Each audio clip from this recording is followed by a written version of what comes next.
मी मागच्या वेळेला जे आपलं झालं होतं अर्ध त्याच्या पुढे कंटिन्यू करते. मागच्या वेळेला आपण वेळेचं महत्व काय हे एक झालं होतं आणि आपल्याला एक अनुकरण करण्याची जी सवय असते प्रत्येकाला, आणि त्या अनुकरणामधनंच पुढचं जे त्यांच्याकडनं ऍक्ट घडत असते, जे दुसऱ्याला बघतात करताना आणि तेच पुढे जाऊन त्यांना करण्याची एक सवय पडलेली असते. मग ते अनुकरण करताना कोणत्या गोष्टीचं करायचं, चांगल्या गोष्टीचं केलं जातं, त्याच्यासोबत वाईट गोष्टींचं पण केलं जातं. आपल्याला पैसा जर कमवायचा असेल तर पैसा कमवणारी व्यक्ती असेल त्याचं आपण अनुकरण केलं पाहिजे. आता अनुकरण करताना बऱ्याच वेळा आपण एक काही गोष्टींचा विचार अशा प्रकारे करतो की एखाद्या व्यक्तीने जसं मी म्हटलं होतं की नोकरी करतोय म्हणून त्याचं चांगलं झालं म्हणून दुसरे नोकरी करण्याच्याकडे जास्त वळले गेले. हे आता मागच्या सेशन मध्ये आपलं या विषयावर झालं होतं. पण काही गोष्टी असतात त्या अनुकरण करून आपल्याला डुप्लिकेट करता येतात, आणि काही गोष्टी अशा असतात की एखाद्या व्यक्तीचं स्वतःचं स्किल असेल. सपोज आता फिल्म स्टार आपण बघतो, त्याला अमिताभ बच्चन झालं, माधुरी दीक्षित झालं, राजेश खन्ना, प्रत्येकाची एक वेगवेगळी त्यांची स्वतःची काम करण्याची एक पद्धत आहे, ते त्यांचं स्वतःचं एक टॅलेंट आहे. म्हणजे ती गोष्ट अशी त्याची कॉपी करून कोणी ते त्याचं एखाद्या प्रकारे प्रचार नाही केला जाऊ शकत. त्या व्यक्तीचं स्वतःचं जे स्किल असतं, ते वैयक्तिक स्किल असतं, ते कॉपी नाही केलं जाऊ शकत. परंतु ज्या ज्या गोष्टी कॉपी करण्यासारख्या आहेत ना, आपण त्या करू शकतो. अशा गोष्टी आहेत ज्या आपल्याला कॉपी करून, जर मला पैसा कमवायचा तर ज्यांनी पैसा कमवलेला आहे त्यांनी ते लोक कसे आहेत त्याचं मी अनुकरण केलं पाहिजे पैसा कमवण्यासाठी. तर ते अनुकरण करताना नक्की आपण योग्य व्यक्तीचं करतोय का अनुकरण, हे आपल्याला त्यासाठी पाहणं महत्वाचं राहतं. तर बऱ्याच जणांना असं वाटतं की मी जर गरीब आहे, माझ्याकडे भांडवल नाहीये, तर मग मी पैसा कमवू शकत नाही.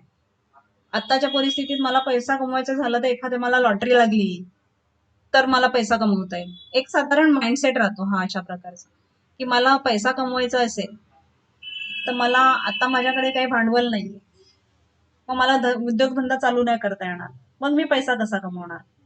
किंवा माझ्याकडे एखाद्या गोष्टीचं टॅलेंटच नाहीये काही करण्याचं, मग मी पैसा कसा कमवणार?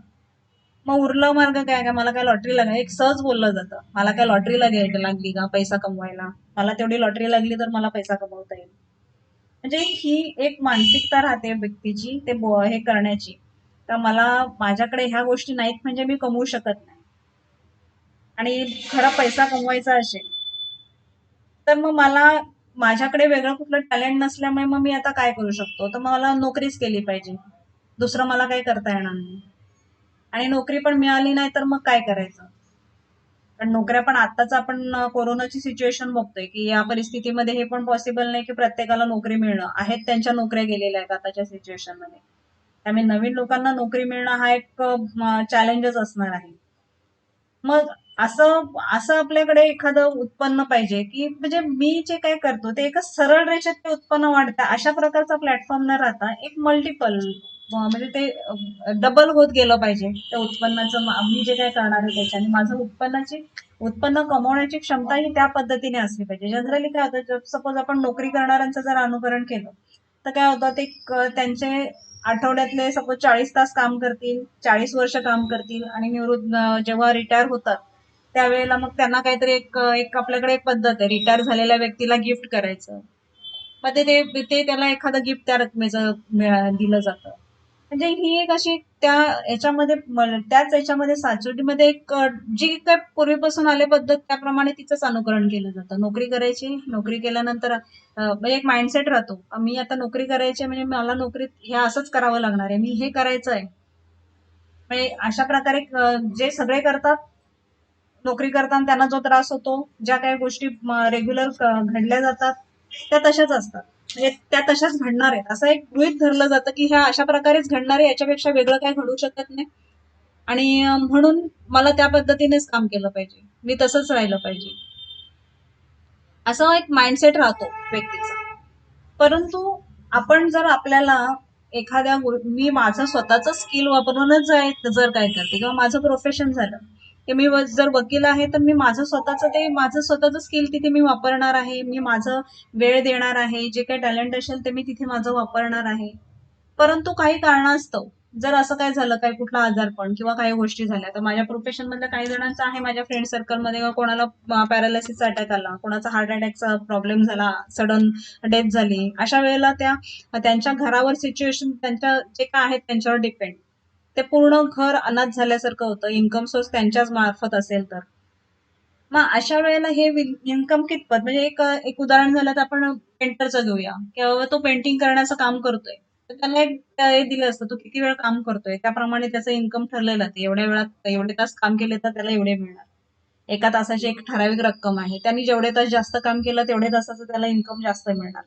असं करत त्यांनी, जर त्याचं पूर्ण जर त्यांनी खर्च वगैरे सगळं करून आणि त्याचं महिन्याचं इन्कम जर व्हायला गेलं, सपोज आपण समजू की 60,000 रुपये तो महिन्याचा कमवतो हे सगळं असं करताना, त्या वेळात त्याला कंपल्सरी तेवढा वेळ तिथे काम करायला लागणार आहे, तरच त्याचं इन्कम तेवढं येणार आहे. जर त्याने काही तास त्याच्या कामाचे कमी केले, त्याचं इन्कम लगेच तिथे कमी होतं.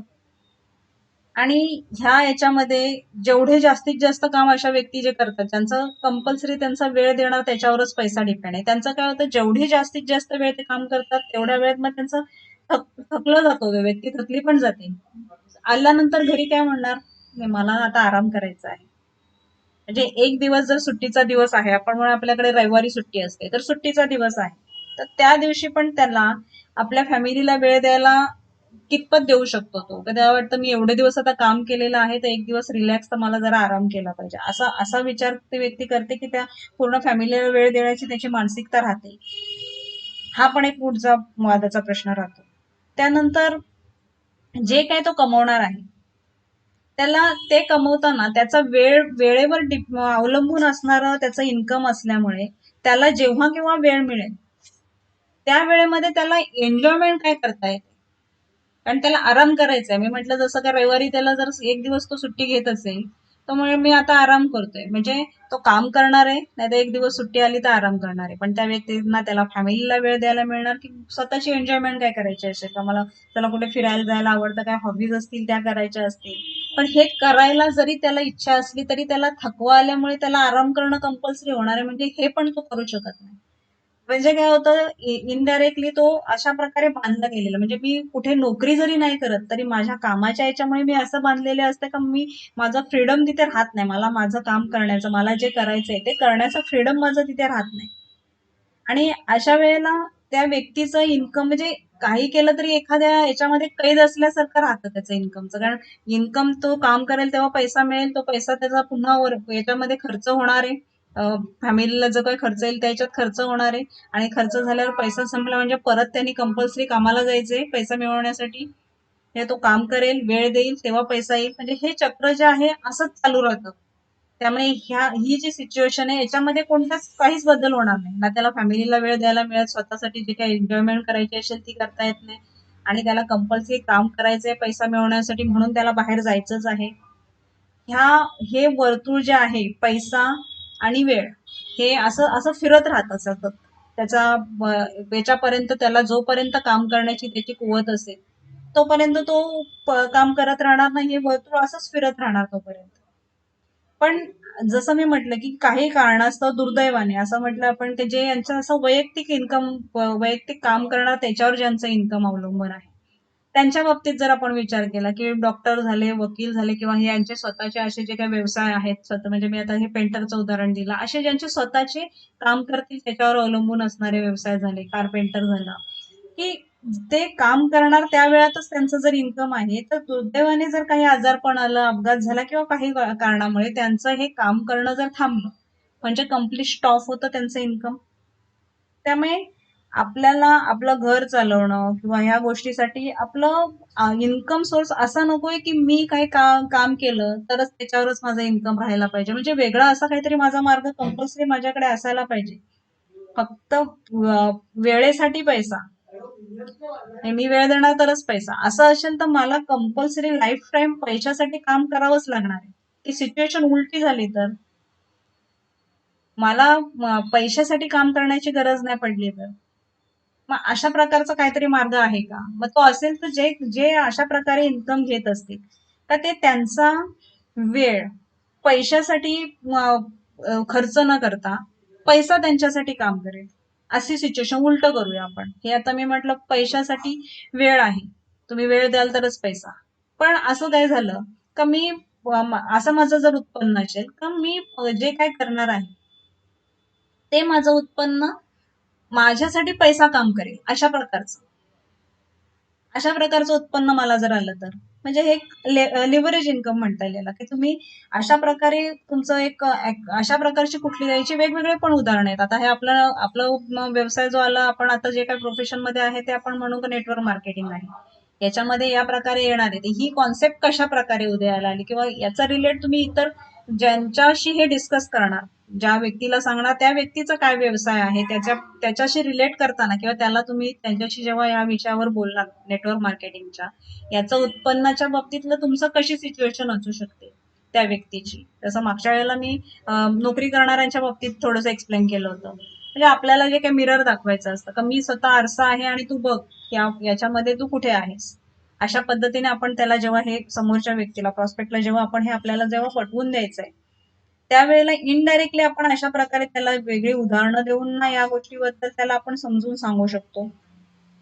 आता प्रत्येकाने आपलं जे काही इन्कम आहे ते इन्कम डबल करण्यासाठी इतर इन्कम म्हणजे नेटवर्क मार्केटिंगच्या व्यतिरिक्तच्या व्यवसायाबद्दल बोलतेय की मला जे माझ्या स्वतःच्या मेहनतीमधून मला जे मिळणार आहे ते जर मला 1% मिळणार असेल तर मग मी त्यासाठी जर आणखी माझ्यासोबत आणखी 100 माणसं जर काम करायला ठेवली तर माझं 1% बोलल्यावर प्रत्येकाचं 1-1% मिळून 100% काम होईल माझ्यासाठी.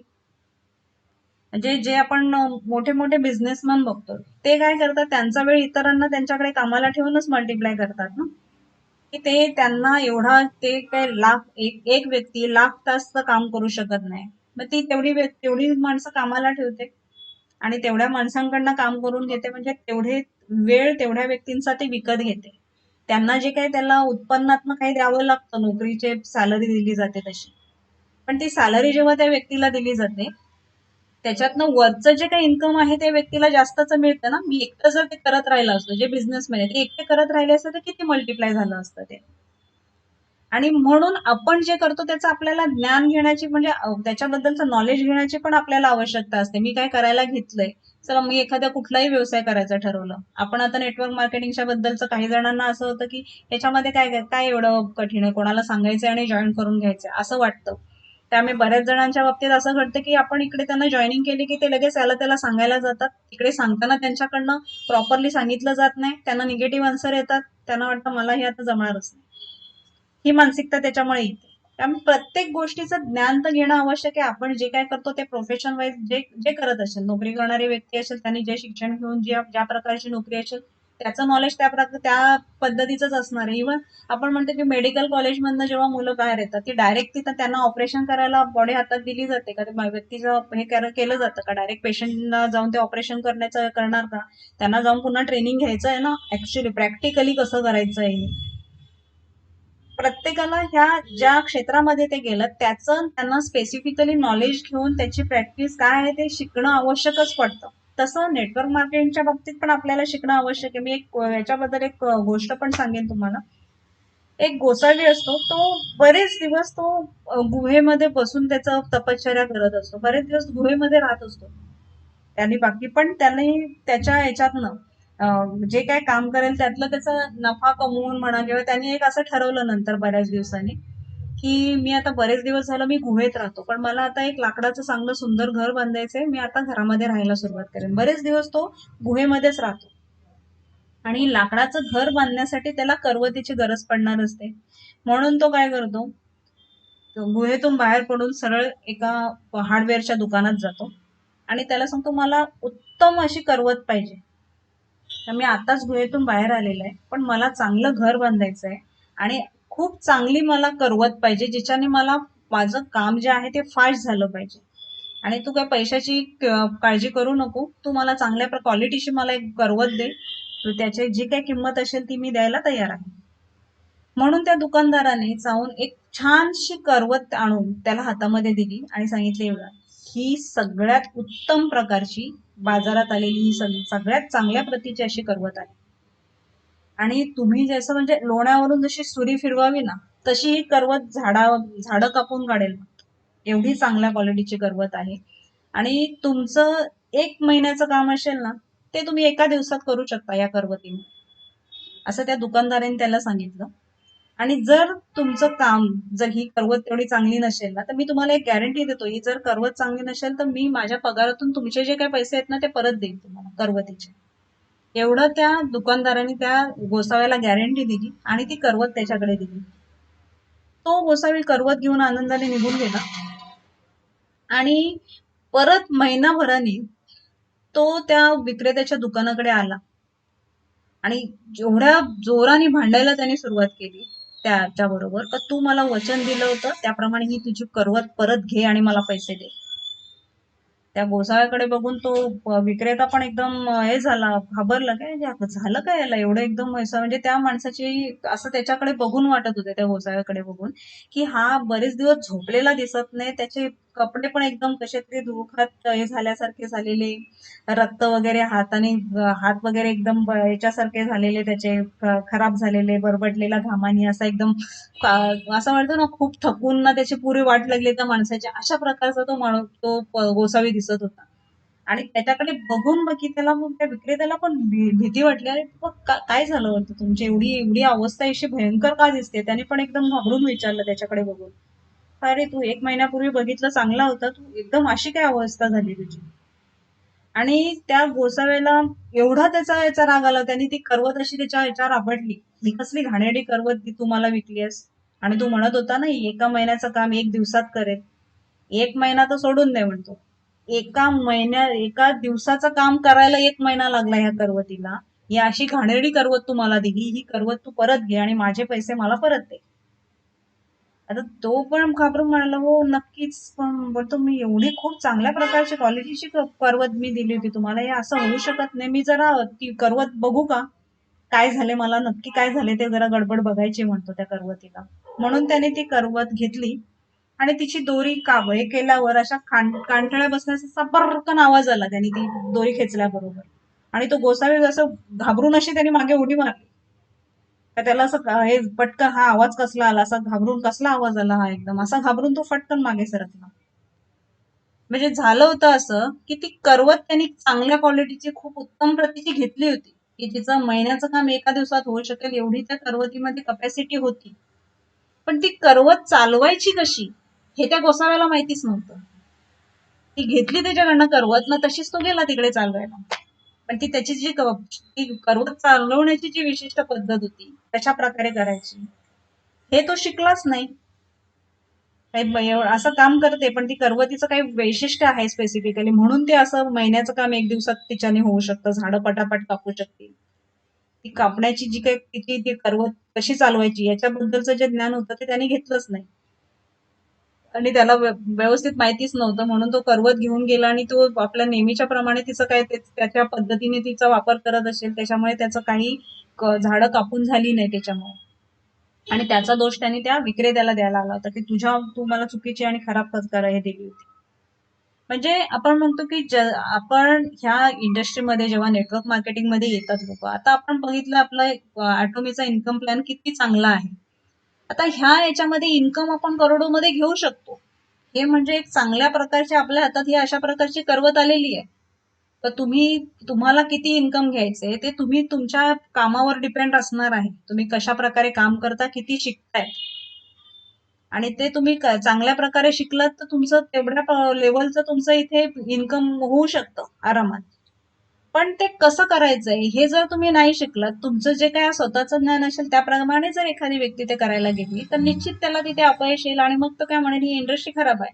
म्हणजे आपण जे काय कोणाचे अनुभव घेतोय दुसऱ्या कोणाचे, का नाही नेटवर्क मार्केटिंग हे चेन सिस्टम आहे का, नको नको ते चांगलं नसतं, काय विचारायला गेलं तर त्यांना त्याच्याबद्दलचं नॉलेजच नसतं, फक्त इन्फॉर्मेशनच असते ना ती, त्यांनी घेतलेलं असतं हे करायचंय, पण त्यांनी प्रॉपरली शिकलं नाही, ते कसं करायचं शिकलं नाही, तिथे अपयश आल्यावर नाव कोणाला, दोष कोणाला द्यायचा, त्या इंडस्ट्रीला दोष द्यायचा की ही इंडस्ट्री खराब आहे.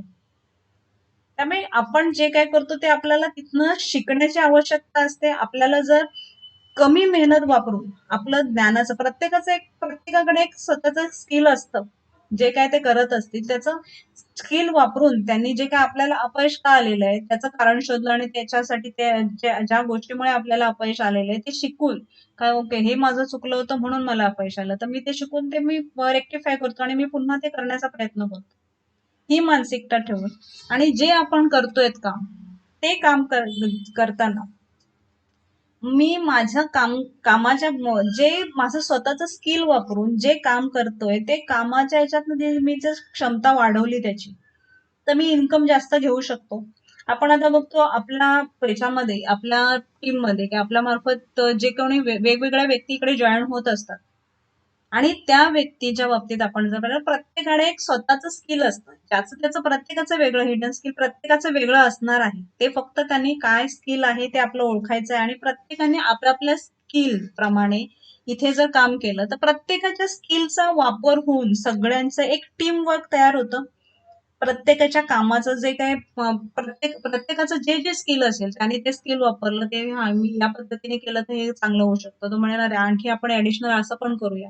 अशा प्रत्येकाच्या डोक्याने जर आपलं एकत्रितरित्या चांगल्या प्रकारे काम झालं एक टीम वर्क आणि त्या टीम वर्क प्रमाणे आपल्याला प्रत्येकाने जे काही ज्याच्याकडनं जे शिकता येईल ते शिकून त्याचं अनुकरण करून ते फॉलो केलं तर सगळ्यांचं स्किल एकत्र येऊन एक चांगलं टीम वर्क बनू शकतं.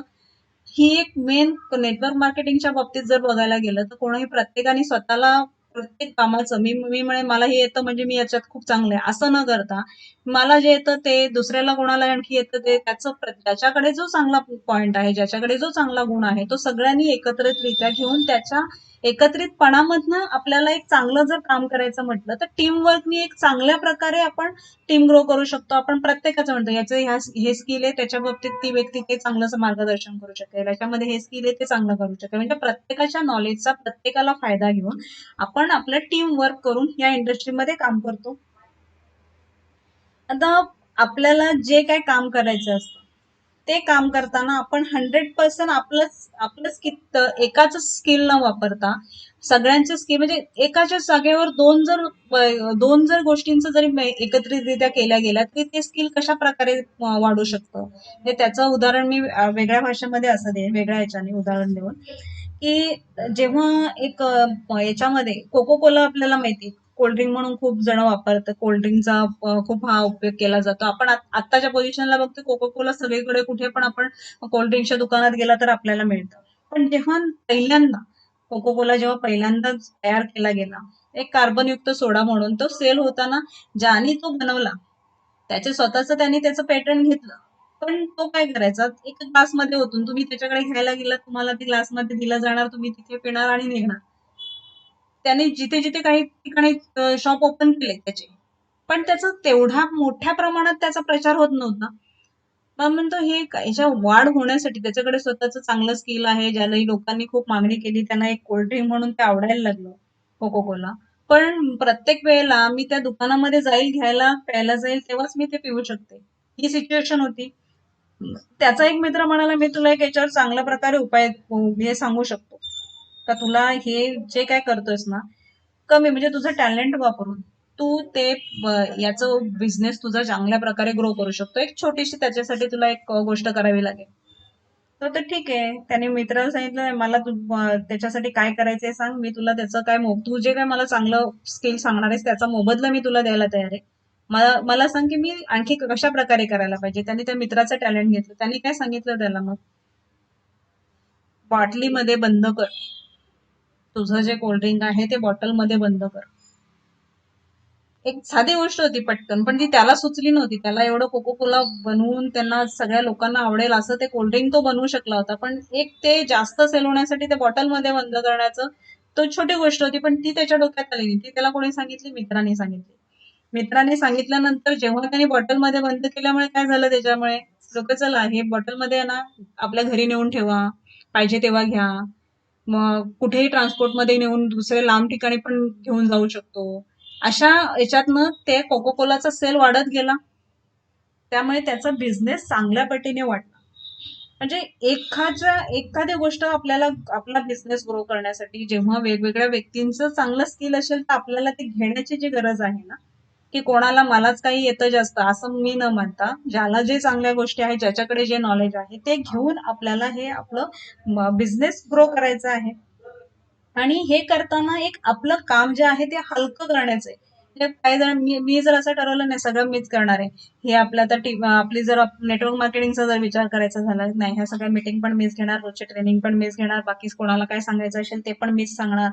असं मी म्हणेन म्हणजे काय होणार आहे ते, मी सगळ्या गोष्टी करत राहून मी किती वेळ देऊ शकतो? मी एकटीनेच जर करायचं म्हटलं तर माझी जॉईनिंग मीच एकटी करणार, माझी टीम एकटीच मी ग्रो करणार. असं मी जर ठरवलं तर ते कितपत होऊ शकतं चांगल्या प्रकारे. पण हेच आपण सगळ्यांनी मिळून केलंय. जेवढे आपले जॉईन होतात त्याला प्रत्येकाला शिकवलं कशा प्रकारे करायचंय. प्रत्येकाचं कॉन्ट्रीब्युशन येईल त्याच्यामध्ये. प्रत्येकाने टीमवर्कनी काम करत राहिलं. एक दिवशी यांनी सांगितलं, जो शिकला त्यालाच त्याच्या समोरची व्यक्ती आली, त्यांनी त्याला प्लॅन प्रेझेंटेशन दिलं. ह्या गोष्टीमुळे काय होणार आहे, आपलं आपलं काम हलकं होतच, पण आपली टीम पण चांगल्या प्रकारे ग्रो होते. त्यामुळे प्रत्येकांना ह्या गोष्टीची आवश्यकता आहे की आपण जॉईनिंग करण्याच्या बाबतीत आपण असं असं एक हे राहतो की माझ्या जॉईनिंग होत आहेत. मला ते जॉईनिंग कसं करायचं मला कळलं म्हणून मी भरपूर जॉईनिंग केल्या. पण मी ज्यांना जॉईन केलेलं आहे, टीम मध्ये जे जॉईन झालेले आहेत, त्यांची टीम ग्रो होते का? 100% माझंच काम चाललंय. मी मॅरेथॉन खेळते. मी मॅरेथॉन खेळते. माझे सगळे जॉईनिंग माझेच आहेत. आणि त्याच्यातनं माझे जॉईनिंग झाले, त्यांना कशा प्रकारे करायचंय म्हणजे मी डुप्लिकेट त्यांना केलेलं नाहीये ना. हा नेटवर्क मार्केटिंग हा सगळ्यात महत्वाचा बिझनेसचा गुण काय आहे, तर कॉपी करणं, पूर्णपणे 100% अनुकरण करणं. जे सक्सेसफुल झालेले, ज्यांनी चांगल्या प्रकारे ग्रो केलेलं आहे, त्यांना अनुकरण करणं, ते कसं करतात ते बघणं आणि जसंच्या तसं अनुकरण करून कॉपी आपण स्वतः घ्यायचं आणि आपल्या टीमकडे पुन्हा कॉपी पेस्ट करायचंय. कॉपी करायचं, पेस्ट करायचं, कॉपी करायचं, पेस्ट करायचं.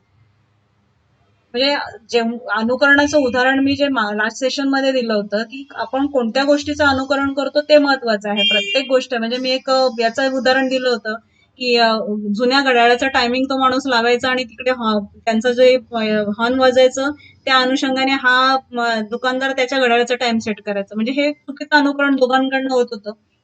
आपण अनुकरण करताना कोणाचं अनुकरण करायचं ते योग्य व्यक्तीचं करतोय का आपण, एवढंच आपल्याला इथे शिकायचंय.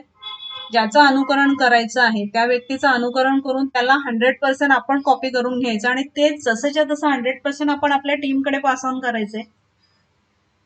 जेवढं जास्तीत जास्त अनुकरण आपल्या बिझनेसमध्ये होईल तेवढं चांगलं असणार आहे. फक्त ते चांगल्या गोष्टीचं अनुकरण करणं आवश्यक आहे. एवढंच, फक्त चांगलं काय आणि वाईट काय हे आपल्याला इथे ओळखता येण्याची आवश्यकता आहे. एक याचं पण उदाहरण मी म्हणेन की जेव्हा कार बनवली गेली, मला मला कार कशी बनवायची, मला माहिती झालं, मी त्याचा शोध लावला कार कशी बनवायची. आणि ही कार बनवताना मी स्वतःच ती कार बनवण्याच्या बाबतीत जे काय लागेल ते सगळं मीच करायचं. असं केल्यावर मी किती कार बनवू शकते जास्तीत जास्त, 1, 2, 3, 4, 5. पण हेच स्किल मी माझ्याकडे काही आणखी मदतीसाठी काही माणसं घेतली आणि त्यांना पण मी ते कार कसं बनवायचं मी शिकवलं. जेवढी जास्तीत जास्त माणसं माझ्याकडे ती कार बनवण्यासाठी आली, तेवढ्या मी जास्तीत जास्त कार तयार केल्या. तर मी असं म्हणजे मला 100% घ्यायचंय म्हणून मीच करेन सगळं असं मी म्हटलं तर माझ्याकडनं किती कार बनल्या असत्या? 4 ते 5 वर्षभरात. जास्त मी नाही बनवू शकणार आहे. पण तेच मी प्रत्येकाचं स्किल घेऊन प्रत्येकाने एक एक कारचे हे पार्ट आहेत, एकाने हे बनवलं, त्याने ते बनवलं, अशी मी जेवढे आहेत त्यांना सगळ्यांना मी तर जेवढे जास्तीत जास्त येतील त्यांना सगळ्यांना मी शिकवलं. तर तेवढ्या जणांचं तेवढं स्किल वापरून तेवढ्या मी 100 कार बनवू शकते वर्षभरात. मग जेवढी जास्त घेईल त्याच्या आणखी जास्त बनवू शकतं. म्हणजे मी माझं जे काय स्किल आहे ते मी सगळ्यांमध्ये सगळ्यांना मी जेव्हा शिकवेन करेन तेव्हा माझ्या तेवढ्या जास्तीत जास्त कार बनवू शकणार आहे. म्हणून काय करायचंय, आपण फक्त जे आहे आपलं ते आपण 100% फक्त आपण करण्याऐवजी आपलं काम हलकं होतच आपण दुसऱ्याला शिकवल्यामुळे आणि आणखी डुप्लिकेशन झाल्यामुळे तुम्हाला आणखी आपला बिझनेस ग्रो करायला मदत मिळणार आहे. एखादी व्यक्ती एक एजंट होता, त्यांनी त्याचं म्हणजे इस्टेट एजंट होता. जे काही फ्लॅट्स कुठले किंवा जमीन काय त्याचा विकण्याचा व्यवसाय म्हणजे त्यांनी एजन्सी करत होता तो. त्याचे असं समजा की महिन्याला त्याच्याकडनं 1-2 घरं विकली जायची. नंतर हळूहळू जसं शिकत गेला तसे त्याच्याकडनं आणखी महिन्यातनं आणखी 5-6 घरं विकणं वगैरे हे पण पॉसिबल व्हायला लागलं.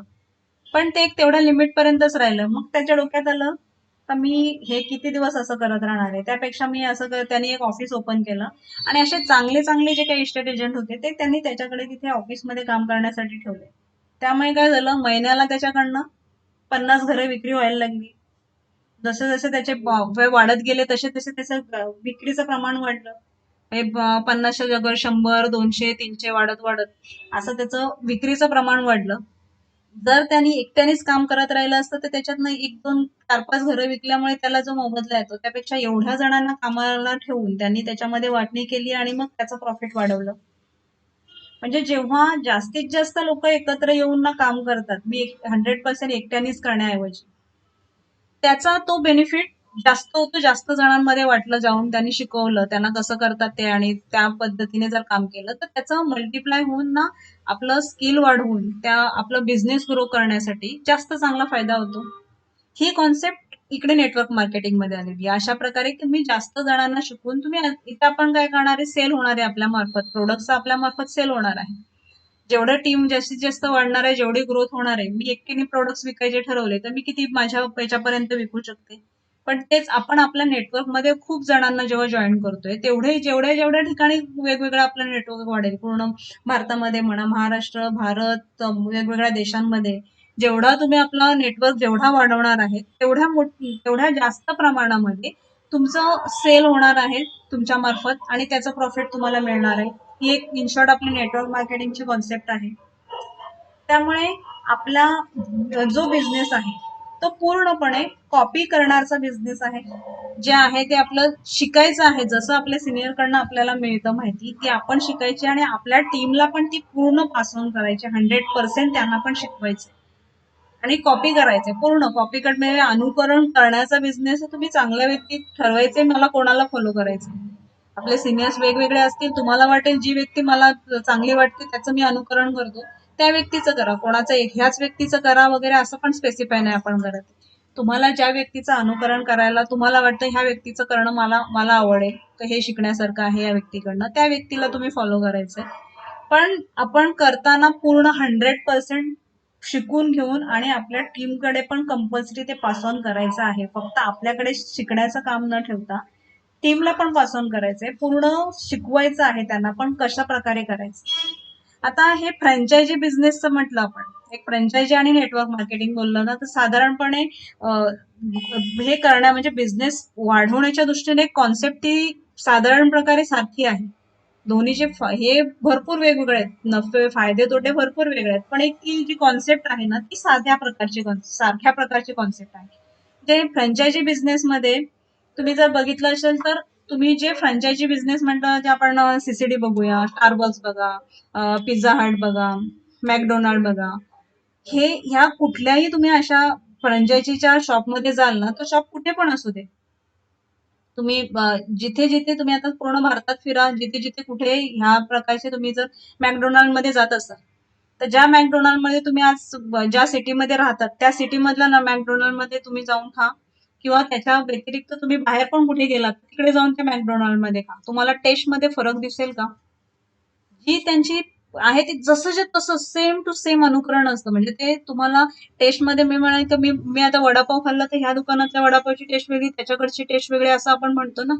पण तुम्ही ते ज्या फ्रँचायझीच्या शॉपमध्ये तुम्ही जाणार, जे जे फ्रँचायझी बिझनेसेस आहेत त्याच्या कुठल्याही फ्रँचायझीच्या शॉपमध्ये जा तुम्ही, तुम्हाला कुठेतरी थोडासा तरी त्यांच्या कशातला कॉफी म्हणजे सीसीडी मध्ये जा, जे कॉफीची टेस्ट तुम्हाला जी कॉफी तुम्ही मागवता, जे आयटम तिथलं खायला मागवता त्याची जी टेस्ट आहे ना ती तुम्ही कुठल्याही त्यांच्या सीसीडी मध्ये जा, कुठल्याही सीसीडी मध्ये जा, तुम्हाला त्याच्या टेस्ट मध्ये एवढूसा पण इकडे तिकडे फरक दिसणार नाही. ते एवढं जसंच्या तसं कॉपी पेस्टचं आपण म्हणतो ना, अनुकरण जसंच्या तसं करणं आवश्यक असतं, जसंच्या तसं ते अनुकरण केलेला प्रकार असतो. सेम टू सेम टेस्ट पण तुम्हाला सेम टू सेम मिळणार. मग तुम्ही त्या पिझ्झा तिथे याच्यामध्ये मॅकडोनाल्ड मध्ये खा, बर्गर खा, फ्रेंच फ्राईज खा, तुम्ही जे तिथलं तुमचा जो जो आयटम तिथलं तुम्ही घेणार आहात तोच आयटम तुम्ही बाहेरच्या कुठे म्हणजे तुमच्या एरियापासून तुम्ही आज महाराष्ट्रात खाताय ना तर महाराष्ट्राच्या बाहेर जाऊन कुठे जाऊन त्या याच्यामध्ये खाऊन बघा, तुम्हाला टेस्ट मध्ये काहीतरी फरक दिसेल का? म्हणजे जसंच्या तसं तिथे त्याच्यामध्ये तुम्हाला अनुकरण केलेलं दिसेल. फक्त हे मी मगाशी उदाहरण दिलं त्याप्रमाणे की ज्याचं स्वतःच एकट्याचं स्किल आहे, ज्याचे हे बॉलिवूडचे स्टार्स झाले, अमिताभ झाला, माधुरी झाली, आमिर खान झालं, यांचं स्वतःचं जे काही स्किल आहे ते त्या गोष्टी फक्त जशाच्या तशा कॉपी नाही होऊ शकत आहेत, कारण की त्या व्यक्तीचं स्वतःचं स्किल असतं. पण आपण हे जे बिझनेस आहेत, आता फ्रँचायझीच्या पण बाबतीत आपण म्हणतोय की फ्रँचायझीचं जर याचं फ्रँचायझी आणि नेटवर्क मार्केटिंगचं जर म्हणायचं झालं तर नेटवर्क मार्केटिंगमध्ये पण मी आता तुम्हाला म्हटलं ना की जसं तसं तुम्ही तुमच्या सिनियरचं तुम्ही ज्यांना कोणाला फॉलो करताय, ज्यांनी याच्यामध्ये ग्रोथ घेतली त्यांना तुम्ही फॉलो करून तुम्ही तसंच्या तसं अनुकरण करत गेलाय तर तुम्हाला त्या बिझनेसमध्ये चांगल्या प्रकारे ग्रोथ घ्यायला चांगला हे असणं प्लॅटफॉर्म अवेलेबल आहे. तुम्ही जास्तीत जास्त टीम तुमची त्याप्रमाणे ग्रोथ करू शकता जसं तसं तुम्ही जर अनुकरण केलं. आणि म्हणून आपल्याला इथे या बिझनेसमध्ये काय करायचंय तर आपल्याला जे सक्सेसफुल आहेत त्यांचं अनुकरण करायचं, त्यांच्याकडनं जे शिकायला मिळतं ते आपण शिकायचंय आणि आपल्या टीमला जसंच्या तसं शिकवण्याचा प्रयत्न करायचा आहे आपल्याला. त्यांना जसंच्या तसं 100% देण्याचा. तर मला जर खरंच श्रीमंत व्हायचंय तर मग मला कंपल्सरी ज्या व्यक्ती श्रीमंत आहेत त्यांचं अनुकरण करायचंय. फ्रँचायझी बिझनेस जेव्हा फर्स्ट टाइम जेव्हा आला तेव्हा त्याच्याबद्दलचे पण अनेक गैरसमज पण झाले होते का हे असं होऊ शकतं का, करता येईल का. आता फ्रँचायझी म्हटलं आपलं आता याच्यामध्ये पण तुम्हाला माहिती असेल का आपले सेंटर्स पण असणार आहेत ॲटोमीमध्ये. सेंटर्स असणं म्हणजे ऍक्च्युली इनडायरेक्टली ते एक फ्रँचायझीच आहे तुम्हाला ॲटोमीचे. तिथे तुम्हाला ॲटोमीचेच प्रोडक्ट्स असणार आहेत ना याच्यामध्ये पण. सेंटर्समध्ये ॲटोमीचेच वस्तू तुम्ही जे आपल्या सेंटरचा उपयोग आपण एज्युकेशनसाठी पण असणार आहे तिथे प्लॅन प्रेझेंटेशन आहे. पण तुम्ही जेव्हा ती फ्रँचायझी घेताय किंवा आपण इथे आपलं डिस्ट्रीब्युशनशिप घेतली आपण, एवढंच आहे आपला फरक एवढाच आहे की आपला एक व्हर्च्युअल याच्यासारखा शॉप नाहीये, ट्रॅडिशनल शॉप नाहीये आपला की तिथे दुकानात मी माझं दुकान मी हे घेतलेलं आहे, मी यांची डीलरशिप घेतली तर माझ्या दुकानामध्ये तशाच्या तशा वस्तू म्हणजे रिलायन्स फ्रेशमध्ये तुम्ही गेलात तर तुमचं एक तेवढं तुमचं एक शॉप असायला गाळा असायला पाहिजे, शॉप असायला पाहिजे. तिथे त्यांच्या ज्या वस्तू आहेत त्या तुम्हीच ठेवणार तिथे विकण्यासाठी आणि तो तुमच्या शॉपमध्ये तुम्हाला तिथे फुल टाइम बसावं लागणार. आपल्याकडे इथे फायदा काय आहे, आपलं व्हर्च्युअल शॉप म्हणजे तुम्हाला कुठे त्याच्यासाठी काही वेगळा गाळा घेण्याचा खर्च आपल्याला नाहीये. कारण आपलं एक ऑनलाईन प्लॅटफॉर्मचं एक शॉप असणार आहे, मोबाईलमध्ये ऍप असणार आहे, तिथे जे प्रोडक्ट्स आहेत ते आपलं इनडायरेक्टली आपलं ते शॉपच आहे. कारण जी व्यक्ती आपण ज्यांना ते बिझनेस बद्दल सांगतोय त्यांना पण मोबाईलमध्ये आपण ऍप डाउनलोड करून देतोय आणि ती व्यक्ती तिथनं खरेदी करते. म्हणजे काय झालं, हे इनडायरेक्टली हे आपलं एक शॉप आहे, कॉन्सेप्ट झाली ही कॉन्सेप्ट सेल केली गेली. जशी फ्रँचायझी बिझनेसची जशी आहे फ्रँचायझी मी जास्तीत जास्त मी एकटीच माझी फ्रँचायझी म्हणजे माझं जे काही स्किल आहे, सपोज हे सीसीडीचं आपण उदाहरण दिलं किंवा पिझ्झा हट वगैरे, तिथे जे काय बनवलं जातं ते माझं स्वतःचं स्किल आहे. मी माझं दुकान एक ठिकाणी टाकलं, तिथे मी एकटी राहिली तर काय होईल, ते तेवढ्या पुरतं कस्टमर जिथले आजूबाजूचे तेवढेच तिथे येणार आहेत, जास्त नाही येणार आहेत. मला माझा बिझनेस वाढवायचा असेल तर मी काय केलं, मग हे फ्रँचायझीची कॉन्सेप्ट आणली. हे कसं बनवायचं हे सगळं माझ्याकडे माझं स्किल आहे, ते कसं बनवायचं काय करायचं त्याची टेस्ट लोकांना आवडतीये की ज्याला मी ती विक्रेते असे निर्माण माझी ती फ्रँचायझी मी दुसऱ्यांना देणार. वेगवेगळ्या सिटीजमध्ये माझ्या फ्रँचायझी ठेवल्यानंतर मला प्रत्येक ठिकाणी मला राहणं शक्य नाही, म्हणजे मी काय करणार आहे, ते फ्रँचायझी मी दुसऱ्यांना विक्री करण्याच्या अनुषंगाने मी देणार आणि त्यांनी तिथे विकायचंय आणि तेवढा माझा बिझनेस ग्रो होणार आहे. जेवढ्या जेवढ्या सिटीजमध्ये त्या फ्रँचायझी जातील तेवढा माझा बिझनेस ग्रो होणार आहे. माझी ती कॉन्सेप्ट आहे म्हणून. कारण मी ज्या पद्धतीने हे केलेलं आहे तेच मी तिकडे शिकवणार आहे, तशाच पद्धतीचं तिथे सेल होणार आहे. ही कॉन्सेप्ट आहे ती. आता आपल्याला पण ह्या प्लॅटफॉर्मवर सगळे आपल्या ॲटोमीचे प्रोडक्ट सेल होण्यासाठी असणार आहेत. सेम ते सगळ्यांसाठी ते सारखे प्रोडक्ट्स असणार आहेत. आणि आपला फायदा हा आहे की आपल्याला असं एखादा वेळ देण्याची आवश्यकता नाही पडणार. फ्रँचायझी जो कोणी घेईल त्याच्यासाठी पैसा किती लागणार आहे त्या व्यक्तीला, भरपूर पैसा लागणार आहे. तिथे तेवढा पैसा त्या गाळ्यासाठी लागेल, तिथे सामान ठेवण्यासाठी लागेल आणि जिथे ती फ्रँचायझी मी घेतलेली आहे ज्या ठिकाणासाठी ज्यांच्याकडनं मी फ्रँचायझी घेतली ते मी ज्या सिटीमध्ये मी कल्याणमध्ये राहते, मी कल्याणमध्ये ती फ्रँचायझी घेतली तर कल्याणच्या आजूबाजूचे जे काय येतील ते त्या फ्रँचायझीच्या माझ्या तिथे याच्यामध्ये येणार आहेत त्या फ्रँचायझीसाठी. म्हणजे माझं एक तसं बघितलं तर भरपूर खर्च होऊन माझं उत्पन्न तिथे लिमिटेड असणार आहे. पण आपल्याला हे प्लॅटफॉर्म नेटवर्क मार्केटिंग मधून कसं मिळतं, हे आपल्या ॲटोमीच्या मार्फत आपल्याला कसं मिळालेलं आहे, काही पैसा खर्च न करता एक रेडी प्लॅटफॉर्म मिळालेला आहे आपल्याला, ज्याच्या मार्फत तुमच्या मार्फत सेल पण होणार आहे, ती पण ग्लोबली होऊ शकते. तुम्ही जसा कस्टमर बेस तुमचा वाढवताय तसं. हे तुम्ही ह्याच फ्रँचायझी सारखंच तुम्ही आपल्याला एक ते व्हर्च्युअल जे शॉप आहे ते आपल्याला वेगवेगळ्या व्यक्तींकडे पसरवतो. जेवढं आपण आपलं नेटवर्क जेवढं तयार करतो, आपल्यामध्ये टीम आपण म्हणतो जेवढे टीम आले, ते कस्टमर्स आले आपल्याकडे, त्यांच्या मार्फत आणखी येणार आहे. तेवढं पसरत जाणार आहे ते. म्हणजेच तुमच्या स्वतःच्या फ्रँचायझी तुम्ही एवढ्या लोकांना दिल्यासारखं आहे ते.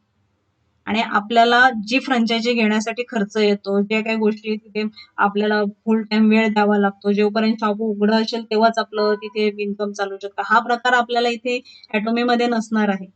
तिथे आपल्याला कधीही तुमच्या वेळेप्रमाणे तुम्ही काम करू शकता. कुठेही जिथे जी व्यक्ती ज्याला काय खरेदी करायचंय त्याच्यासाठी काही दुकान उघडण्याची त्या व्यक्तीला वाट बघायची गरज आहे का? नाहीये. ती व्यक्ती कधी त्याला वाटेल की मोबाईल मधनं ऍप ओपन केलं, त्याला कुठले प्रोडक्ट पाहिजे त्यांनी सिलेक्ट केले, ऑर्डर केली, कुरिअरनी त्याच्या घरी प्रोडक्ट आले. आपल्याला तर माहिती पण पडणार नाही की कोणी कुठे, आपली टीम जशी वाढेल ना, कोणी कुठे काय खरेदी केली आपल्याला माहिती पण नाही पडणार. आपल्याला डायरेक्ट फक्त आपल्या मोबाईल मध्ये दिसणार आहे का माझ्या टीम मार्फत इकडे एवढे पीव्ही जमा झालेत लेफ्ट आणि राईटला. म्हणजे कॉन्सेप्टचं बघायला गेला दोन्ही मधला एक साम्य फक्त एवढं तर सेम प्रकारचं असणार आहे, एवढं साम्य त्याच्यामध्ये. कारण वेगवेगळ्या फ्रँचायझीज अशा वेगवेगळ्या जास्त ठिकाणी ओपन केल्यावर जसं बिझनेस ग्रो होतो तसं आपल्याला आपलं कस्टमर बेस वेगवेगळीकडे वाढवायचं आहे. दोघांशी रिलेट करायला गेलं तर आपल्याला सेम तीच कॉन्सेप्ट आपण इथे फॉलो करतोय फ्रँचायझी सारखीच. फक्त आपल्याला फायदा हा आहे, नेटवर्क मार्केटिंगचा फायदा आहे की आपल्याला हा जो एक्स्ट्राचा खर्च म्हणजे फ्रँचायझीसाठी जो काही भरपूर पैसा लागतो आणि तिथे वेळ द्यायला लागेल, त्या शॉपमध्ये जाऊन थांबावं लागेल, ही गोष्ट आपल्याला इथे करावी लागणार नाही.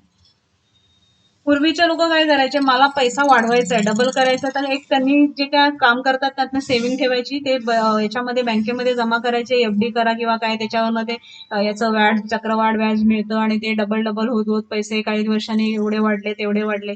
पण त्यासाठी किती वर्ष थांबावं लागेल, त्यांनी जी सेव्हिंग केली त्याच्यातनं त्यांना पैसे मिळेपर्यंत किती वर्ष थांबावे लागेल, ती एक ठराविक अमाऊंट मिळणार आहे त्यांना, आणि त्याच्यासाठी पण एवढी वर्ष थांबावे लागेल.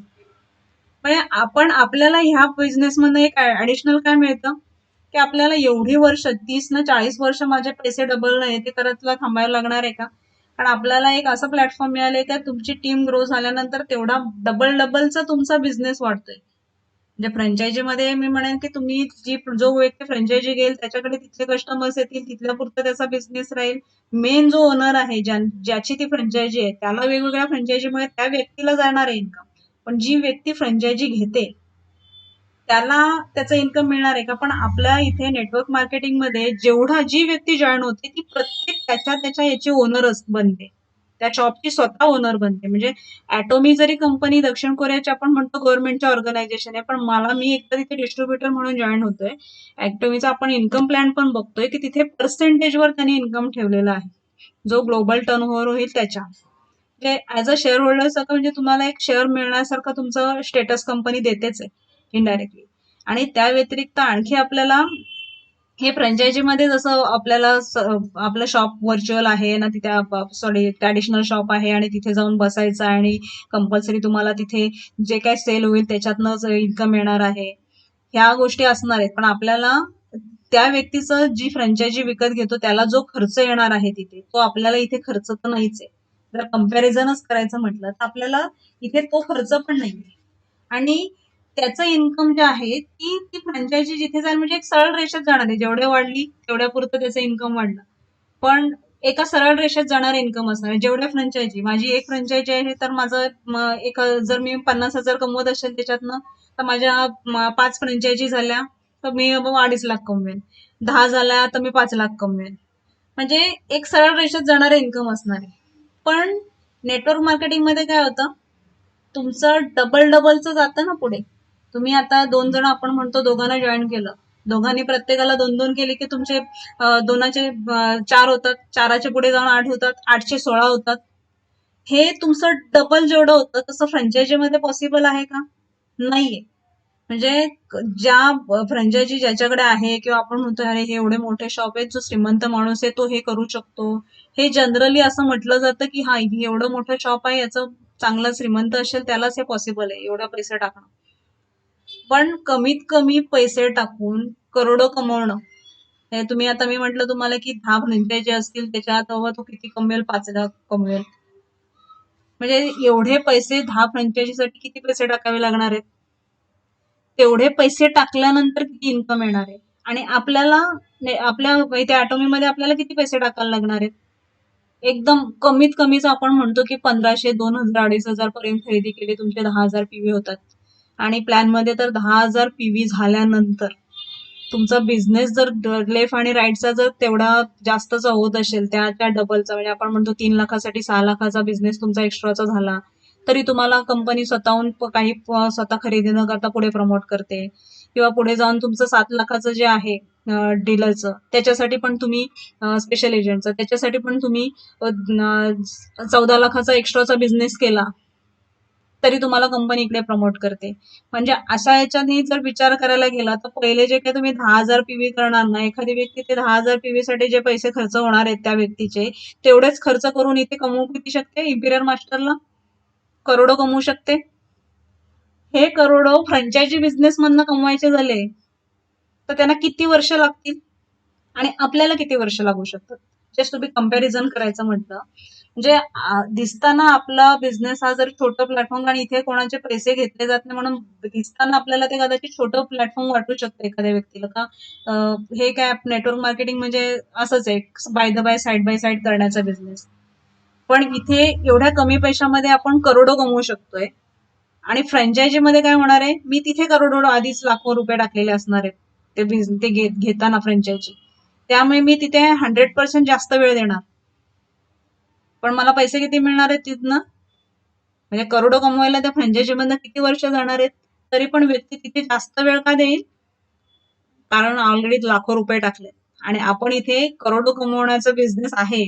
जरा जास्त तेवढा वेळ जेवढा तिथे फ्रँचायझी बिझनेस मध्ये बसून देईल तेवढा इकडे दिला तर त्यांना 2-1 वर्ष पण सफिशियंट आहेत इम्पिरियल मास्टरला पोचायला. तेवढी मेहनत इथे घेतली तर 1 वर्षाच्या आत पण होऊ शकतोच, पण आपण असं समजू ते 2 वर्ष. या 2 वर्षात करोडो कमवू शकतो. कंपॅरिझन करून बघा तुम्ही. फ्रँचायझीच्या बाबतीतलं सगळं एक चांगलं याचं प्लॅटफॉर्म आहे, चांगलं स्टेटस, म्हणजे आपण एक लोकांचा बघण्याचा दृष्टिकोन त्याच्याकडे काय एक मोठी व्यक्ती आहे त्याची ही फ्रँचायझी असा बघण्याचा जो दृष्टिकोन आहे आणि नेटवर्क मार्केटिंग करणाऱ्याकडे बघण्याचा दृष्टिकोन काय, आता दुसरं काय करायला नाही मिळालं म्हणून हा करायला लागला का, नेटवर्क मार्केटिंग का करतो, एक माइंडसेट बघा लोकांचा आपल्याकडचा जनरली आहे, जो जनरल माइंडसेट आहे तो सांगते मी. अशा प्रकारचा माइंडसेट आहे. परंतु प्रॅक्टिकली कंपॅरिझन करा ह्या दोन्ही गोष्टीमध्ये. तर तुम्ही फ्रँचायझी बिझनेसमध्ये किती पैसे टाकता आणि किती कमवता, आणि आपल्या याच्यामध्ये ॲटोमीमध्ये तुम्ही किती पैसे टाकता आणि किती कमवता आणि किती वेळात कमवता. कारण मला पैसा मी करोडो कमवतो असं समजा, मी फ्रँचायझी मधनं पण करोडो कमवणार आहे, ते कमवायला मला जर 40-50 वर्ष लागणार असतील तर मग मी ते पैशाचा उपभोग कधी घ्यायचा आहे? याच्यासाठी मी जो वेळ देणार आहे म्हणजे मी फॅमिलीचा वेळ. लास्ट टाइम मी जसं सांगितलं होतं की मी मात्रा झाल्यावर जेव्हा मी याच्यामध्ये हॉस्पिटलमध्ये बसून मी जेव्हा विचार करेल की मी काय करायला पाहिजे होतं आणि मी काही नाही केलेलं, कोणती गोष्ट मी नाही केली, असं जर मी रिबॅक मध्ये गेलो तर मला मी कुठे फिरायला नाही मिळालं का, असं मी हे करणार की माझ्या फॅमिलीला, माझ्या मुलांना मी वेळ देऊ शकलो नाही. कारण मुलं लहान असताना त्यांना पॅरेंट्सची गरज असते, त्यांनी वेळ देण्याची आवश्यकता असते. ते वेळ निघून गेली, ती सगळी मोठी झाली आणि मोठी झाल्यानंतर मी आता म्हटलं की मी आता मला त्यांना वेळ द्यायचा आहे, तर उपयोग असणार आहे का त्याचा? कारण त्यांना लहान असताना आई वडिलांची गरज आहे, त्यावेळेला ते वेळ देता आलं नाही. मग आता मी तिथे वेळ द्यायला जर जाणार असेल मुलांना, तर मुलांना मोठं झाल्यानंतर त्यांना तेवढी पॅरेंटची आवश्यकता नसते त्यावेळेला, मग उपयोग काय? म्हणजे जेव्हा जे वेळ द्यायला पाहिजे होतं तेव्हा जर मी वेळ देऊ शकलो नाही, मग मी काय कमवलं लाईफमध्ये? ही व्यक्ती जेव्हा ह्या स्टेजला, म्हातारपणाच्या स्टेजला जेव्हा पुढे जेव्हा ते रिबॅक मध्ये जाऊन ना पुढचं लाईफ जेव्हा बघेल का मी काय कमवलं माझ्या लाईफमध्ये, मी काय करायला पाहिजे होतं आणि काय नाही केलं, ह्या प्रश्नाचं उत्तर त्यांना काय मिळणार आहे? गॅरंटेड हेच मिळणार आहे की मला माझ्या मुलांसाठी तेव्हा आवश्यक होता वेळ, पण मी तेव्हा मला देता आला नाही. ह्याच गोष्टीची त्याला खंत असणार आहे. त्यामुळे आपल्याला हे जे प्लॅटफॉर्म मिळालेलं आहे नेटवर्क मार्केटिंगचं, हे प्लॅटफॉर्म एक चांगलं लाईफ जगण्याच्या दृष्टीने आपल्याला एक मोठी अपॉर्च्युनिटी मिळालेली आहे. जसं आता चव्हाण सरांनी लास्ट टाइम ॲटोमीचं इम्पॉर्टन्स काय आहे याच्याबद्दलचं त्यांनी जे काय घेतलं होतं, आपलं ट्रेनिंग घेतलं होतं त्या पॉइंटवर, त्याच्यातनं तुम्हाला एक अंदाज पण आला असेल. तर बाकी डायरेक्ट सेलिंग कंपनीज पण आहेत असं. आणि त्या कंपनीच्या बाबतीत आपण म्हणायचं डायरेक्ट सेलिंग कंपनी, मग मी ॲटोमीच का करायला पाहिजे? हा प्रश्न पण एक स्वतःला विचारून बघा. नाहीतरी आपल्या देशामधल्या पण भरपूर आहेत, बाहेरच्या देशातल्या भरपूर डायरेक्ट सेलिंग कंपनीज आहेत. पण मी तरी पण ॲटोमी का करायला पाहिजे? वेगळेपणा काय आहे ॲटोमीमध्ये? कशामुळे माझी ग्रोथ होणार आहे ॲटोमीमधनं? ह्या गोष्टी जेव्हा तुम्ही नीट समजून घेतल्या ना, तर तुम्हाला ह्या बिझनेसमध्ये कॉन्फिडन्सली कोणाशी बोलताना, किंवा काही जणांना जर असं मला वाटेल की मी नेटवर्क मार्केटिंग करतो, कोणाला मी कसं काय सांगू? हे मी कसं काय बोलू कोणाला? हा हा प्रश्न कधी पडतोय? जेव्हा त्याचं डीप नॉलेज मी घेतलं नसेल तरच पडेल. अदरवाईज दुसऱ्यांच्या बिझनेसशी कम्पेअर करायला गेलं तर त्यांच्याकडचं जे काय असणारे इन्कम त्याच्या कम्पॅरेटिव्हली आपण जे करणार आहे त्याच्यात भरपूर पटीने आपण जास्त कमवणारच आहे त्या व्यक्तीपेक्षा. पण त्याला मी हा बिझनेस ऑफर करताना मी मनात कशाला शंका आणायला पाहिजे? कारण मला माझ्याकडे ती अपॉर्च्युनिटी आहे का ज्याच्यामुळे त्या व्यक्तीला मी जास्त पैसे कमवायला मी जर मदत करणार आहे, तर मी त्याला ही बिझनेसची अपॉर्च्युनिटी देताना मी हे कसं बोलू, त्याला कसं काय सांगू, तो काय बोलेल, त्याला काय वाटेल का हा बिझनेस कसं काय, बिझनेसच्या बद्दलचं मी मी कशाला करतोय, मी का करायला लागलो, मग मी त्याला काय उत्तर देणार, हे प्रश्न जर मला पडत असतील तर ते प्रश्न आपल्याला जर पडत असतील याचा अर्थ मी तेवढा ॲटोमीचं डीपली नॉलेज नाही घेतलं. बाकी डायरेक्ट सेलिंग कंपनी सारखे ॲटोमी प्लॅटफॉर्म आहे का? डायरेक्ट सेलिंग आहे, त्याच्यासोबत ऑनलाईन प्लॅटफॉर्म आहे, ॲडिशनल टेक्नॉलॉजी यूज करून हे केलेलं प्लॅटफॉर्म आहे. प्रोडक्ट क्वालिटी वाईज बेस्ट आहेत, ते इतर कोणाकडे नाहीत. पेटंटेड प्रोडक्ट्स असे प्रोडक्ट्स आहेत ज्याच्यामुळे त्याची ग्रोथ भरपूर सेल झालेला आहे, भरपूर सेल होतो, म्हणून एवढी फटाफट त्याची रँकिंग वर चाललेली आहे. इतर कंपन्यांचं असं आहे का? आणि आपल्यावर काय बर्डन सेल्समन सारखं आहे इतर इतर कंपनीमध्ये जॉईन केल्यावर त्यांना करावं लागतं तसं, जाऊन प्रोडक्ट सेल करा, ह्याच्याकडे डेमो दाखवा, हे कसे आहेत बघा, वर्षाला दर महिन्याला कंपल्सरी खरेदी करा, इन्कम घ्यायचा असेल तर तुम्ही खरेदी केलं पाहिजे, प्लॅन मध्ये असतं त्यांच्या, ते तुम्ही खरेदी करा, म्हणजे तुम्हाला प्रोडक्टची गरज नसेल तरी इन्कम घ्यायचे म्हणून खरेदी करा. मग खरेदी केलेले प्रोडक्ट्स मला नको म्हणून मी काय करायचे, तर मी सेल करत बसायचे दुसऱ्यांना.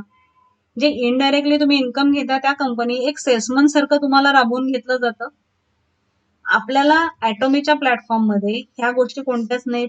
आपल्याला ना सेल्समनचं काम करायला लागणार आहे, वर्षातनं कुठलंही एखादं प्रोडक्ट परचेस करायची अट ठेवली, म्हणजे प्रोडक्ट तुम्ही स्वतः खरेदी करण्याची अट कंपनीने ठेवलेली नाहीये आपल्याला इथे. म्हणजे हे एक अशा प्रकारचा प्लॅटफॉर्म आपल्याला इथे चांगल्या प्रकारचं अवेलेबल झालेलं आहे. ते जर नीट डीपली समजून घेतलं आपल्याला का हे मिळालेलं प्लॅटफॉर्म किती चांगल्या प्रकारे, किती कमीत कमी वेळामध्ये आपण इथे करोडो कमवू शकतो, जे बाकी याच्यामध्ये करू शकतो का, आपली लाईफस्टाईल जी आहे ती कशा प्रकारे आपली चेंज होऊ शकते, पुढे जाऊन आपल्याला वेळेचं स्वातंत्र्य, पैशाचं स्वातंत्र्य केवढं मिळणार आहे, लाईफ टाईम पैशासाठी काम करण्याची गरज पडणार नाहीये, हे सुद्धा एक याच्यातनं मिळणारं आपल्याला स्वातंत्र्य असणार आहे. ही गोष्ट आपल्या इतर इतर कंपन्यांच्या सोबत काम करताना एवढं फास्ट होऊ शकतं का? आपण म्हणतो इथे 5 वर्षामध्ये शुअरली व्यक्ती इम्पिरियल मास्टर पर्यंत पोहोचू शकते, आपल्या भारताची लोकसंख्या पण तेवढी आहे तर पोहोचू शकते. बाकी कंपनीमध्ये तुम्ही 5 वर्ष जेव्हा काढाल इतर डायरेक्ट सेलिंग कंपनीमध्ये 5 वर्षामध्ये तुमचं कदाचित 2 लाखाचं 3 लाखाचं इन्कम होऊ शकतो, किंवा जास्तीत जास्त झालंच खूप चांगला बिझनेस केला तर बाबा 10 लाखापर्यंत करेल. आपल्याला इथे 5 वर्षामध्ये निश्चित करोडोपर्यंत पोहोचू शकतो, एवढा चांगला इन्कम प्लॅन, एवढं चांगलं प्लॅटफॉर्म आपल्याला ह्या ॲटोमी मार्फत आपल्याला इथे अवेलेबल झालेला आहे. आणि याचा उपयोग आपण जस्ट आपल्याला म्हणजे करताना जसं दोन कॉन्सेप्ट, दोन गोष्टी एकत्र आल्या इथे, आपल्याला एक डायरेक्ट सेलिंगचा प्लॅटफॉर्म, एक ऑनलाईन सेलिंगचा प्लॅटफॉर्म, ह्या दोन्ही गोष्टी एकत्र असणार हे प्लॅटफॉर्म ॲटोमी मार्फत आपल्याला झालेलं आहे. म्हणजे दोन गोष्टीचं एकत्र आल्यामुळे ती कॉन्सेप्ट कशी जास्त प्रमाणात ग्रो होते. त्याचं पण मी एक थोडंसं उदाहरण पण एक याच्याप्रमाणे देईन, की आपल्याला माहिती आहे आईस्क्रीमच्या बाबतीत एक असं होतं की हे कोन मधलं आईस्क्रीम आहे ना, आपल्याला आपण आता बरेच जण कोन मधलं आईस्क्रीम पण खाण्याची क्रेज पण असते का कोन मधलं आईस्क्रीम खायचंय म्हणून. तर हे आधी फर्स्ट टाइम जेव्हा ही कॉन्सेप्ट आली तेव्हा काय होतं, हे कोनचा जो कोनसाठी लागणारे जे मटेरियल आहे ना, ते एक विकणारा वेगळी व्यक्ती, आईस्क्रीम विकणारी विकणारी वेगळी व्यक्ती, त्याचे ते बन बनवणार हे असं त्याचं बेकरी टाईप त्याचं एखादं स्टॉल होतं, पण जास्त कोणी लोक घेत नव्हते त्याच्याकडनं. त्याच्यात समोर तो बघायचा अरे आईस्क्रीमचा शॉप आहे आणि एवढे लोक त्याच्याकडनं तिकडे जाऊन आईस्क्रीम घेत आहेत ना, माझ्याकडे कोणीच घेत नाही, तो असा एकदम हताश होऊन असायचा त्यावेळेला की अरे मी एवढी मेहनत करतोय पण माझ्याकडनं कोणीच इथनं काही घेत नाहीये. पण तिकडे जाऊन एवढे जण आईस्क्रीम विकत घ्यायला तर खूप लोक जात आहेत. आणि त्या झालं असं म्हणजे नशीब बदलणं आणि दोन व्यक्ती एकत्र येऊन त्याच्यामुळे कशी जास्त प्रमाणात ग्रोथ होते. त्याचं एक उदाहरण म्हणजे जेव्हा त्या आईस्क्रीम वाल्याकडच्या त्याच्या डिश संपल्या आईस्क्रीम देण्यासाठीच्या, म्हणून तो याच्याकडे मागायला आला का काय आहे तुझ्याकडे का मला डिश देशील असं. तेव्हा त्यांनी त्याचं जे हे सेल करत होता ना ते बिस्किट टाईप जे आहे बनचं, ते त्याने मग म्हटलं अरे तुम्ही डिश नाहीये पण ही एक वेगळी कॉन्सेप्ट होईल का तुम्हाला त्या कोन मध्ये आईस्क्रीम जर भरून दिला तर लोक आवडीने खातील आणखी. आणि ती त्याला सुचलेली युक्ती होती म्हणजे त्यांची ती कल्पना होती त्या बनवाल्याची. आईस्क्रीमवाला त्याच्याकडे फक्त त्या डिश काहीतरी बाबा मला आता तिथे संपले तुझ्याकडे असेल तर मला दे बाबा मला तिथे आईस्क्रीम लोकांना द्यायला माझ्याकडे काय राहिले नाही ते दे मला, म्हणून तो ऍक्च्युली तिथे मागायला आलेला असतो. परंतु ते वेफर्स जे आहेत ते त्याच्यामध्ये कोण बनवून त्याचा आईस्क्रीम त्याच्यामध्ये भरून आणि दिला तर आणखी चांगलं लोक त्याला प्रोत्साहन देतील, ही त्याला त्यावेळेला त्याच्याकडे डिश नव्हती आपण ही त्याला ती कल्पना सुचली आणि त्यांनी ती कल्पना त्याच्या समोर मांडली, ती दिली गेली. त्यांनी त्याचं तिथे लोकांना कोन मध्ये दिलं तर तिथे लोकांना ते कोन मधलं जास्त आवडल्यामुळे त्याचा प्रसार तसा झाला.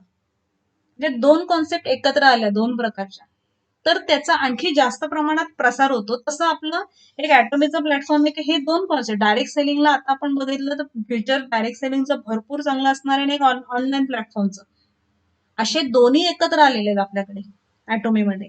ऑनलाईन प्लॅटफॉर्म पण आहे आपल्याला अवेलेबल इथे, आणि दुसरं म्हणजे डायरेक्ट सेलिंगची जी आता पुढे जाऊन जी ग्रोथ असणार आहे त्या अनुषंगाने डायरेक्ट सेलिंगचा प्लॅटफॉर्म पण आपल्याकडे इथे उपलब्ध झालेला आहे. आणि आत्ताच्या पोझिशनला जेवढं हे ऑनलाईन सेलिंग केलं जातं याची आपण जर बघतोय तर ते प्रमाण जास्त वाढत चाललंय ऑनलाईन सेलिंग खरेदी करण्याचं लोकांचं. आणि म्हणून अमेझॉन सारखं फ्लिपकार्ट अलिबाबा आपण म्हणतो यांचा भरपूर प्रमाणात ते व्यक्ती श्रीमंत झालेल्या का दिसतात त्याचे ओनर, तर ह्या प्लॅटफॉर्मचा तेवढा प्रसार झालेला आहे म्हणून. त्यात आपल्याकडे आणखी ऍडिशनल एक एक्सटेंडेड रियालिटीची टेक्नॉलॉजी आहे आपल्या प्लॅटफॉर्मवर जी कोणाकडेच नाहीये. त्यामुळे आपल्याला इथनं आणखी ग्रोथ घ्यायला चान्स आहे. डायरेक्ट सेलिंगची ग्रोथ आता जर बघतोय आपण का जर आपलं व्हायनॉट नेटवर्क मार्केटिंगचं मी जेव्हा मॉडेल घेतले त्याच्यामध्ये तर हे मी स्पेसिफाय केलेलंच आहे. डायरेक्ट सेलिंग इंडस्ट्रीची ग्रोथ केवढी जगामध्ये वाढत चाललेली आहे आणि ती ती त्याची ती ग्रोथ आहेच. ऑनलाईन प्लॅटफॉर्मची पण ग्रोथ आपण ह्या अमेझॉन फ्लिपकार्ट अलिबाबा या प्लॅटफॉर्म मार्फत बघतोय की ती ग्रोथ पण किती आहे. मग असे दोन मोठे ग्रोथ असणारे प्लॅटफॉर्म आपल्याला इथे एकत्र अवेलेबल झाल्यावर आपली ग्रोथ किती फास्ट होणार आहे.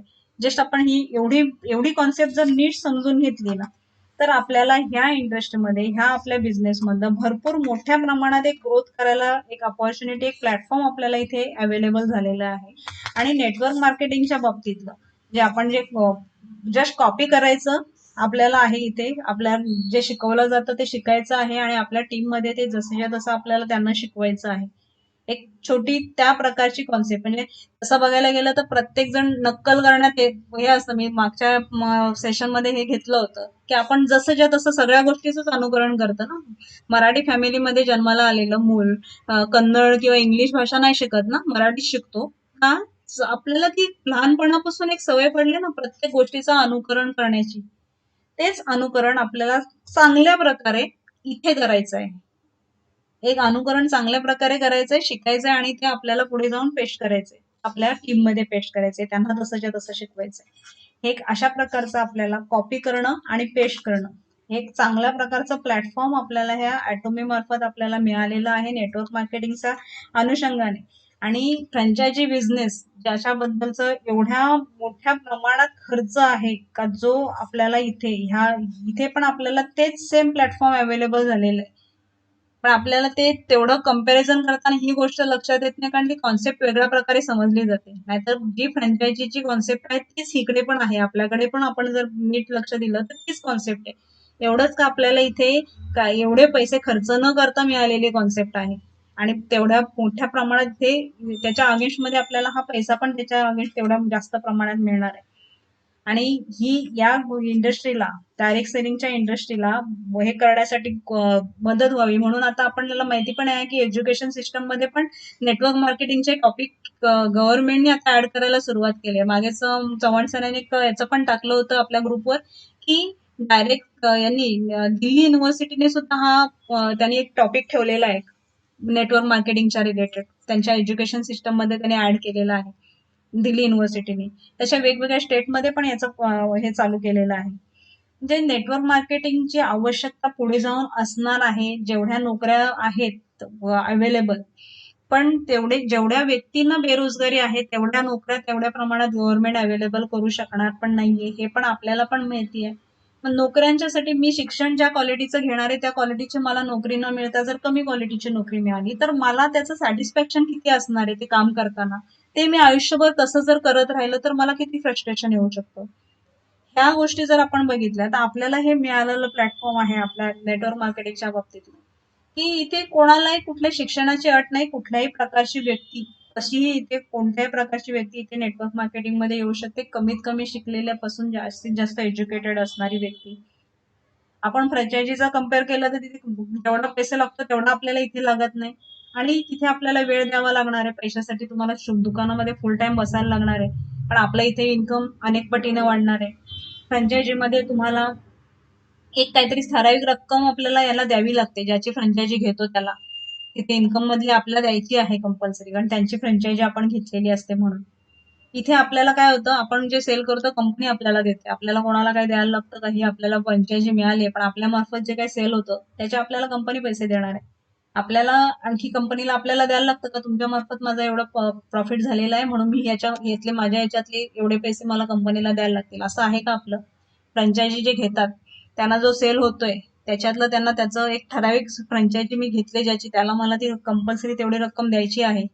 माझा तेवढा बिझनेस हो नाही हो, म्हणजे लॉसचं पण हे टेन्शन केवढं, रिस्क केवढं असणार आहे का, एवढे पैसे टाकून जर दुकान नाही चाललं तर त्याचं लॉस किती मोठ्या प्रमाणात होणार आहे. दुसरं म्हणजे त्यांना तिथे फ्रँचायझीच्या याच्यामध्ये काम करण्यासाठी कंपल्सरी माणसं ठेवावी लागणार आहे, आणखी त्यांना सॅलरी द्यायला लागणार आहे, किंवा तिथला जो लाईट बिल त्याचं शॉपचं भाडं हे त्या सगळ्या गोष्टी तिथे असणार आहेत. आपल्याला काय आहे का इथे कोणाला आपल्याला सॅलरी द्यायला लागते आपल्या ह्याच्यामध्ये, कोणाला नोकरीला ठेवावं लागतं का, तो प्रश्नच येत नाही आपल्या इथे. आणि जेवढा इथे हे खर्च जो आहे तो खर्च फ्रँचायझी मधला आहे आणि त्याच्यासाठी त्याला तेवढी तिथे वेळ द्यावी लागणार आहे, तसं आपल्याला वेळ द्यावी लागते का?